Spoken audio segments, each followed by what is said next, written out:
Bangladesh premier league BPL এর কপালে জুটল আর একটি বিতর্ক। বিতর্কটি হলো পাকিস্তানি সাবেক ক্রিকেটার বুম বুম আফ্রিদিকে নিয়ে। সদ্য তিনি চিঠি লিখেছেন বাংলাদেশ ক্রিকেট বোর্ডের প্রেসিডেন্টকে, যে তার ডিউজ দেওয়ার জন্য, তার যে বকেয়া টাকা বাকি আছে সেগুলো পেড করার জন্য। কথা হলো গিয়ে, এবার যে বিপিএল শুরু হয়েছিল, তার মধ্যে যে চিটাগং টিম ছিল, সেই চিটাগং এর মেন্টর হিসেবে নিযুক্ত হয়েছিলেন পাকিস্তানি সাবেক ক্রিকেটার শাহিদ খান আফ্রিদি। কিন্তু তার কথা অনুযায়ী তার সেই প্রাপ্য টাকা আজকাল আজকাল করে তাকে দেশ শেষ পর্যন্ত এখনো মেটানো হয়নি।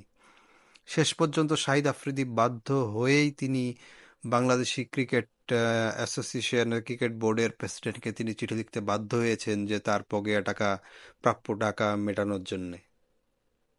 এবং এটা